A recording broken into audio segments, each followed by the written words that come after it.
Seguimos en Dos Tipos Incómodos, hoy con la visita, la presencia, cosa que agradecemos desde luego, del presidente de la seccional local del MPN, concejal presidente del bloque del MPN, don Carlos Saloniti.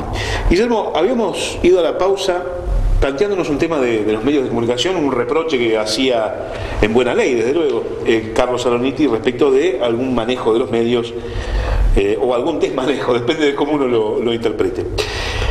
Hay algunas cosas interesantes para decir sobre los medios en San Martín. Desde luego que uno podría extender la reflexión a otros medios y a otros lugares, pero el microuniverso que tenemos es este.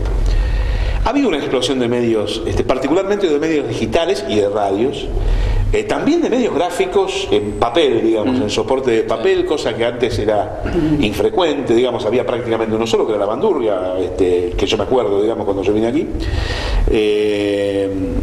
Pero digamos, hay una explosión de medios. Es cierto que los medios recogen con mucha facilidad, digamos, la polémica, la disputa, la pelea, esto es absolutamente cierto. Pero de esto mismo hablaba con un colega suyo, colega por político, no por concejal o por abogado, que está del otro lado, del Ejecutivo, ¿no? Y entonces yo le planteaba esto. Hagamos un juego. Tomemos todos los medios de la ciudad. Todos, los digitales, los escritos. Con las radios es un poco más difícil, pero se podría conseguir. Pongámonos por ahora lo que se puede ver, lo que se puede recurrir, que es, vos pinchás en un link, tenés todo lo que ha salido de los medios digitales, lo mismo si tenés, digamos, una hemeroteca con los medios gráficos y demás.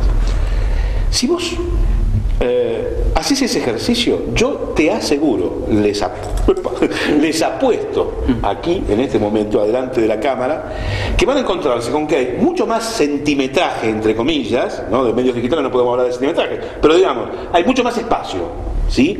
Para todo lo que tiene que ver con información de, qué sé yo, pavimento, cosas de la ciudad, algún conflicto gremial, etcétera, etcétera, y mucho menos en términos relativos de todo lo que es el conflicto, la disputa, la pelea, lo que pasó en el Consejo Deliberante. Cuando vos sumas todo, ¿sí? Es mucho más lo otro. Es mucho más lo otro. La diferencia es que si vos ponés todo eso en un tablero, ¿sí? Vamos a ponerle que lo que tiene que ver con constructivo, positivo, por llamarlo de alguna manera, le ponemos una ficha azul. ¿Sí? Sí. Y a todo, o ponerle, qué sé yo, sí, ponerle azul. Sí. Y a todo lo que es conflictivo, el despelote, la puteada, el reclamo extemporáneo, lo que fuere, le ponemos una ficha roja. El problema es que las fichas azules están dispersas en el tablero y las fichas rojas están todas concentradas. Entonces cuando vos mirás, lo que ves son las fichas rojas. Las fichas azules, las de, digamos, las positivas, por llamarlo de alguna manera, están mucho más dispersas. Entonces, ¿qué es el golpe de vista? ¿A dónde te lleva? A las fichas rojas. Con lo cual, lo que hay que es reinterpretar la forma, de alguna manera, en que los medios comunicamos, pero también hay que reinterpretar la forma en que los políticos perciben a los medios. Porque una de las cosas que yo por lo menos noto es que en general los políticos, y aquí no hablo de los sanmartinenses, hablo en general, salvo honrosísimas excepciones, entre ellas la presidenta, debo decir, que es una de ellas claramente. En general hay un pobre manejo de las nuevas tecnologías por parte de los políticos. ¿En qué sentido lo digo? ¿Lo manejan Twitter? ¿No manejan Facebook? No. Manejan Twitter, manejan Facebook. Lo que no manejan es la inmediatez del otro con el mismo instrumento. Hoy Carlos Saloniti aparece en una nota en un medio digital y a los 5 minutos en ese mismo medio digital tenés una larga lista de opiniones de los cibernautas donde podrán decir de todo, desde que es bonito, desde que es feo, desde que es un buen político, desde que es un corrupto, lo que quiera, discúlpame, pero para graficar esto.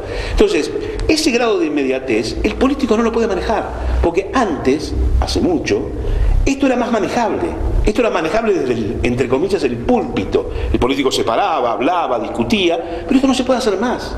Digamos, hay un altísimo grado de inmediatez, un altísimo grado de fugacidad en el mensaje, y por otro lado, y la imposibilidad de que el político maneje esa herramienta, porque ahora está en manos directamente del público. Entonces, en la medida en que el político no asuma eso, digo en términos genéricos, ¿no? Esto se va a seguir dando, porque es mucho más fácil ver el problema del conflicto que ver lo constructivo que también salió publicado. Esta es mi impresión, la dejo como una larga exposición, pero no sé cuál es tu impresión. No, me parece acertado. Lo que apunto yo, a mí me parece, comparto que haya muchos medios, creo que es saludable, y de hecho hay una dinámica que antes no se daba. Por supuesto, uno dice una cosa ahora y ya está saliendo y demás. Yo lo que me refiero es la relación, yo siempre digo que uno en algún punto tiene que expurgarse de lo político, y creo que un periodista en algún punto también tiene que expurgarse de su profesión, porque eso hace, porque Fernando Bravo, más allá de ser periodista, Fernando Bravo es un ciudadano que le interesa tanto o más que la cosa funcione, como a mí, como a Guillermo. Entonces me parece que en un punto, así como uno espera que la política cambie para mejor, que es lo que uno permanentemente recibe de los periodistas, que cumple su función para decir, bueno, quiero que las cosas funcionen y que anden bien, me da la sensación que uno también a veces busca el periodismo, por lo menos yo trato de analizar las cosas, no lo digo así de manera que una información puede, digamos, ser distinta. No digo un 6, 7, 8, que ya es el extremo de que está todo bien, ni tampoco... pero me parece que tiene que haber una línea... Es un poco majul, digamos. Majul, qué sé yo, no sé, pero... Claro, pues. Me parece que hay una línea... pensé que lo mencionaba. Claro, por eso que no me gustó, como dijo Juan Estelado. Encima que tenemos problemas. Pero la mirada que tengo yo es que, y lo digo habiendo estado en el gobierno, y lo digo ahora... porque quiero ser coherente, siendo oposición también digo lo mismo. No es que digo ahora, no, qué bueno, porque si no, yo entiendo que el que está gobernando, sea un gobernador, un intendente, un presidente, llega un momento que no puede, no es esto que es tan permanente. Uno en un minuto, a la mañana sos un genio, al mediodía ya no sos tan genio y a la noche te quieren echar. Es así, la vida no es eso. Por más que lo diga un periodista, eso no es así, porque que llegue una obra a San Martín de los Andes no es que mañana Fernanda levanta un teléfono y mañana está la obra. Digo, pues si nosotros transmitimos que así es la cosa, pero lo digo, no sé si se entiende el pensamiento, sí. Es otra cosa. Uno puede decir, no digo, la información no la puede dar como quiere, pero esa información tiene que tener una alta cuota de veracidad, a mi entender, de veracidad y de objetividad en el contexto que uno vive también. Lo digo esto porque, por ejemplo, Luz, que generó un montón de obras para San Martín, había gente en su momento que los medios los ponía como, bueno, llegaron las obras. Y eso llevó horas, días, semanas. Yo tengo la sensación de todas maneras que lo que hay es un distanciamiento, ¿sí? Cada vez más pronunciado entre el político y el comunicador. Hay una gran incapacidad del político en general de entender al comunicador, ¿sí? Y hay una gran actitud por parte del comunicador, en términos generales, hay excepciones en todos lados, ¿no es cierto? Pero en general, de vivir del título. ¿Me explico? Lo que decís, vos vivís del título, y como vivís del título, vivís de aquello que impresiona más, no vivís del contenido. Cuando vivís del contenido, las cosas son distintas, ¿sí? Ahora, eso tiene que ver con muchas circunstancias, entre ellas la propia capacitación de los profesionales que están en los medios de comunicación, ¿sí? Una cosa es tener un profesional capacitado para estar en un medio escrito o en un medio oral, otra cosa es haber pauperizado el mercado de los medios de comunicación y haber incorporado a partir de pagarle 2,50 pesos a cualquier persona que está empezando y que por allí puede hacer una carrera brillante, pero que está empezando y que en consecuencia no maneja algunos elementos propios de la profesión, algunas herramientas propias de la profesión. Hay, digamos, hay un código de ética que uno sigue desde la profesión. Uno, digamos, por ejemplo, hay un código de ética que tiene que ver con todo lo que tiene que ver con el género, por ejemplo, que en general estoy casi seguro que la mayoría de los periodistas no lo conocen, los que están, estoy hablando de San Martín de los Andes, estoy seguro de eso. Y sin embargo hay un código de trabajo respecto de cómo abordar los temas de género en el periodismo. Tafopea, por ejemplo, que trabaja en eso. Pero cuando entonces, digamos, también tiene que ver con la capacidad profesional, con cómo te capacitas, con la plata que ponen los dueños de los medios de comunicación para capacitar a esos profesionales o a esos periodistas, con el interés que ponen los políticos para que los periodistas se capaciten, para explicarles las cosas. No sé, es bastante complejo. Perdón que no, ¿Sí? no te... No, por favor. por favor. Ahora lo dejamos para la última, para la final. No, esto que hablamos del código de ética, a lo que voy es, tendríamos, a mi sensación, que tendríamos una sociedad distinta si, como entre políticos, tuviésemos esta ética. Porque en este caso a nosotros nos toca hacer oposición. Y nosotros ya estamos planteando que nosotros no vamos a ser destructivos con un gobierno. Si mañana nosotros nos toca hacer oficialismo, lo que uno espera desde la política es que los mismos que hoy, que exista esta ética de decir, no, pará, yo defendía a capa y espada un proyecto de presupuesto del oficialismo y mañana ellos son oposición. Digo, es que yo creo que ahí hay un error, Carlos. para mí me parece tiene que haber una línea de coherencia, por lo menos en las acciones que uno siga a futuro. Si claro. no, ¿Sabe por qué no es así, Carlos? Porque si usted hace lo que está haciendo y asume una línea de conducta, sí, ¿correcto? Y luego, cuando va al poder, es decir, cuando digo al poder quiero decir al gobierno, no lo digo en malos términos, sí, cuando toma el gobierno, cuando es gobierno, sigue esa línea de conducta, ¿sí? Se va a encontrar con, seguramente, políticos que van a seguir su línea de conducta y con otros que no van a seguir ninguna línea de conducta. El problema no es quién sigue y quién no la sigue, el problema es cómo se presenta usted frente al ciudadano, al electorado, y el electorado es el que elige. ¿Me explico? Entonces, en realidad usted siempre se va a encontrar con traidores, porque la política es así. Siempre se va a encontrar con tipos que pegan codazos, piquete de ojo, patada en el traste, porque la política es así. Bueno, ahora, la gente sabe diferenciar una cosa de la otra. Me parece que ahí está la clave. No tanto en si los que están adelante suyo o atrás suyo siguen la misma conducta que usted, sino si el electorado es capaz de valorar o usted es capaz de comunicar. No, ¿sabes por qué lo digo esto, esa conducta? Lo digo esto, Fernando, a sabiendas lo que decís, porque yo estoy convencido que si le damos una cuota de coherencia a la política, te puedo asegurar que la sociedad es mucho mejor. Eso es lo que quiero, por lo menos intento transmitir. Es decir, el ejemplo desde la política traduce acciones desde lo sí, social, digamos, de político. Yo estoy convencido que yo estoy convencido, así como hablamos de los medios y del poder que tienen para marcar una postura que me parece bárbara, me parece que como políticos uno puede, y la historia argentina ha mostrado que en 2 minutos uno puede generar un caos, porque mucha gente puede estar escuchando y siguiendo lo que uno dice.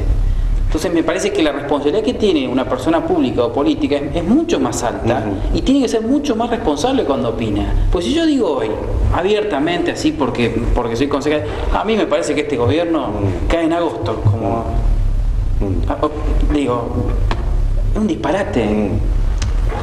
Porque hay gente capaz que me cree lo que estoy diciendo. Así, vos sabés que sí, che, a mí me dijeron que...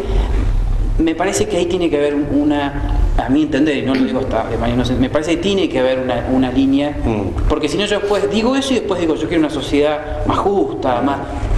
No hay coherencia en lo que estoy diciendo. No, eso es lo que trato no desdeñe usted que ese que dice, esa o ese, que dice este gobierno cae en agosto y el gobierno no cae en agosto, después queda confrontado frente a la opinión pública, porque alguien con inteligencia le dice, che, bueno decía que el gobierno quedó en agosto, cae en agosto. Ojalá se entienda todo lo que estamos diciendo, pero yo quiero acotar el tema de las responsabilidades. Nosotros, yo hago política, hago medios y soy el mismo tipo que va a la boca. Uno no es una cosa como político, otra cosa con el medio, otra cosa con la familia. Yo todos los días me planteo, yo tengo un estilo confrontativo y todos los días me planteo si lo que hago es justo. Es una cuestión personal, individual. Mi compromiso es con la gente. Yo tengo políticos que cuando le pego a uno me felicitan y cuando digo algo de ellos dicen, che, pero bueno, ¿en qué quedamos, muchachos? ¿Cómo es lindo cuando le pegan a los demás? No es así. Nosotros tenemos una obligación, estando en un medio, de decir la verdad. Porque en el fondo, el que decide es el ciudadano. Decide si ve este programa y decide si los vota o no nos vota. Ese es el tema. El problema es que nosotros vemos que la clase dirigente política miente. Entonces, cuando vos estás viendo que un tipo te miente y vos sabés que te está mintiendo, porque vos tenés los datos, porque vos tenés los números,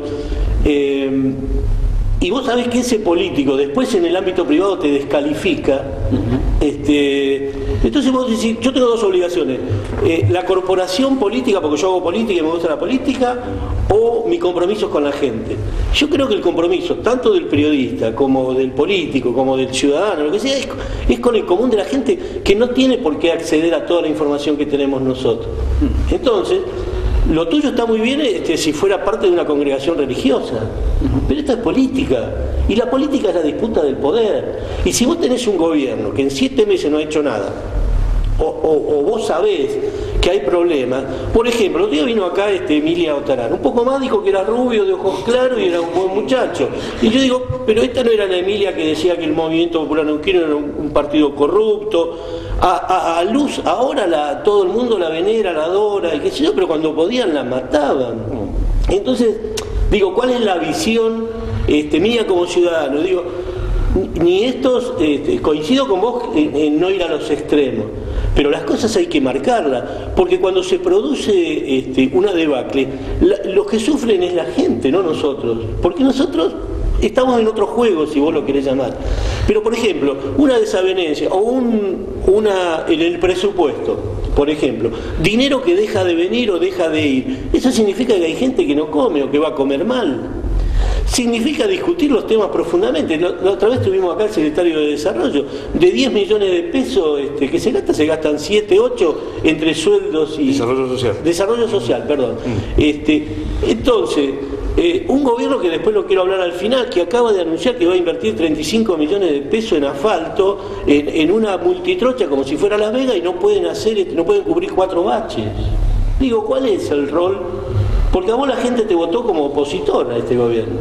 Y eso no significa matarlos, ni inventarles cosas, ni nada. Simplemente a vos te votaron como opositor. Y vos como opositor tenés que marcar las cosas. Es que se marcan de manera distinta. Y eso es lo que a veces va a costar, porque la sociedad claramente tiene tu mirada sobre las cosas. O sea, evidentemente que piensa como vos estás planteando los hechos.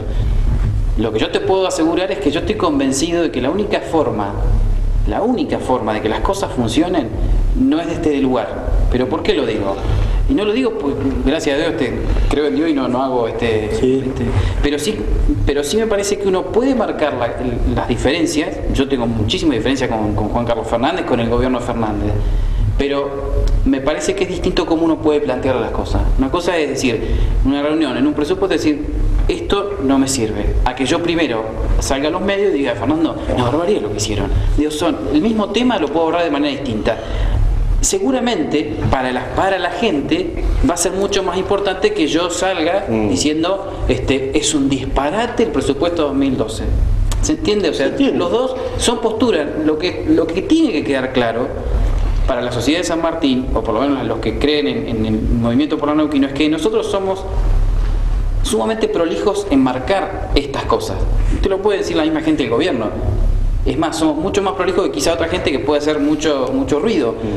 Porque nosotros vamos desde otro lugar, queremos ahorrar las cosas. ¿Sabes por qué, Guillermo? Principalmente porque gobernamos la ciudad. Entonces, cuando uno está dentro, sabe cómo son las cosas. Cuando uno está afuera, uno puede tener mayor libertad de decir un montón de cosas. Ahora, los recursos no son infinitos. Uno sabe lo que significa gestionar, uno sabe lo que significa viajar y quedarse, que uno puede pedirle a esta gestión que vayan más, que viajen más. Eso es un trabajo que lo va a tener que hacer esta gestión, y de hecho va a tener que pelear, porque la mano no viene fácil para ninguno. A lo que voy es, yo tengo clarísimo la concepción del poder, y claro que nuestra idea es llegar al poder en el 2015, pero teniendo en claro que uno puede llegar desde otro lugar. Lo interesante del caso, y ya vamos a una pausa porque nos estamos yendo largamente, pero lo que interesante del caso también es que cuando uno o mejor dicho, cuando todo es una porquería y cuando todo es pelea, en el fondo el resultado de eso es el descreimiento de la política. ¿Sí? Es decir, si vos escuchás que todo el mundo se putea, en el fondo se descree la política. Hay algo de lo que dice Guillermo que es clave. En el fondo vos tenés que manejar la verdad. Es decir, este es el punto. Claro. ¿Sí? Porque la verdad es la que te diferencia de los que, digamos, de los aventureros, de los que llegan por 10 minutos. Esa es la diferencia. Y la verdad no es cuando un político dice algo. La verdad es que cuando un político dice algo y al tiempo lo que dice el político se prueba, o se comprueba, o se produce. Esa no es la verdad automática, es la verdad dicha y comprobada en el tiempo, digamos. Por lo tanto, es complejo, es un tema interesantísimo. Bueno, tenemos que hacer una pausa. No sé, ya terminamos el programa. ¿Cómo estás haciendo así gestos desesperados? Vamos a hacer una pausa, dale.